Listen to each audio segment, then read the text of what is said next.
जनवरी के महीने में भी कभी किसी भी स्टेज पे किसी भी सप्ताह में ऐसा समय आ सकता है जब हम भारत के लोगों को पहला जो वैक्सीन का शॉट है वो देने की स्थिति में आ जाए।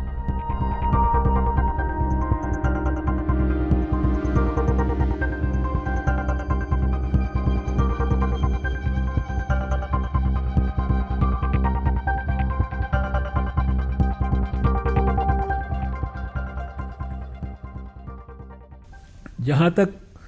पहली वैक्सीन को मिलने का सवाल है, हमारी सबसे बड़ी प्राथमिकता शुरू से आज तक ये रही है कि वैक्सीन के मसले पे जो सेफ्टी का इशू है ना, और जो इम्यूनोजेनेसिटी का इशू है, इफेक्टिवनेस का इशू है, यानी वैक्सीन इफेक्टिव भी होनी चाहिए, सेफ भी होनी चाहिए और इम्यूनोजेनिक उसका रिस्पांस भी ठीक होना चाहिए। इसमें भारत किसी भी किस्म का कोई कॉम्प्रोमाइज़ नहीं करने वाला है और हमारे जो रेगुलेटर्स हैं बहुत गहराई और गंभीरता से सारे डाटाज को स्टडी कर रहे हैं। और अभी जिस प्रकार से मैंने पहले भी कहा है कि जब ये 2021 का वर्ष शुरू होगा तो जो शुरुआती इसके महीने हैं और उसमें भी मैं व्यक्तिगत तौर पर ऐसा समझता हूं कि शायद जनवरी के महीने में भी कभी किसी भी स्टेज पे किसी भी सप्ताह में ऐसा समय आ सकता है जब हम भारत के लोगों को पहला जो वैक्सीन का शॉट है वो देने की स्थिति में आ जाए। एक सवाल ये उठ रहा है कि क्या ये वॉलंटरी होगी वैक्सीन लगाना या मैंडेटरी होगा? क्या 130 करोड़ के 30 करोड़ को दी जाएगी लॉन्ग टर्म में? क्या सबको पूरी कंट्री को वैक्सीनेट किया जाएगा जैसे फ्रांस ने अनाउंस किया है कि पूरी कंट्री को वो लोग वैक्सीनेट करेंगे? देखिए, ऐसा है कि आइडियली तो हम जब सबको वैक्सीन देने की स्थिति में आएंगे वो तो आइडियल समय होगा,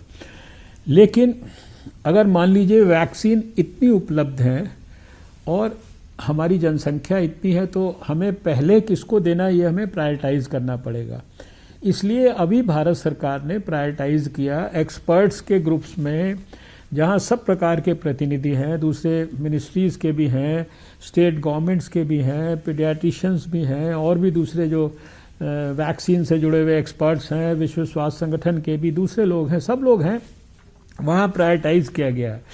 और इंटरनेशनली भी क्या ट्रेंड है, WHO की भी क्या गाइडलाइंस है, उनको भी अध्ययन किया गया है और उसके आधार पर अभी पहले जो 30 करोड़ लोग हैं, यानी पहले 30 करोड़ लोग में क्या है, पहला 1 करोड़ जो हेल्थ वर्कर्स हैं प्राइवेट सेक्टर में भी या पब्लिक सेक्टर में भी,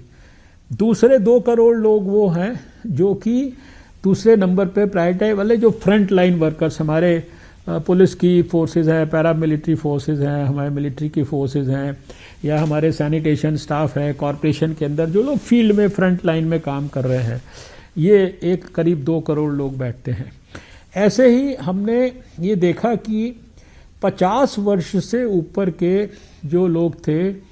80% जो लोगों ने कोविड में अपने प्राण गंवाए वो 50 साल की उम्र से ज़्यादा के थे, 80%।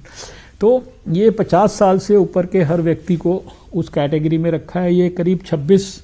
करोड़ के करीब लोग बैठते हैं और 1 करोड़ लोग अभी हमने रफ एस्टिमेट किया है वो लोग हैं जो 50 साल से कम उम्र के हैं और शायद कम उम्र होने पे भी कोई ना कोई उनको शरीर में कोई ब्लड प्रेशर है, डायबिटीज़ है, हार्ट की, किडनी की या किसी भी प्रकार की कोई बीमारियां हैं। तो ऐसे अभी 30 करोड़ लोगों को प्रायोरिटाइज किया गया है।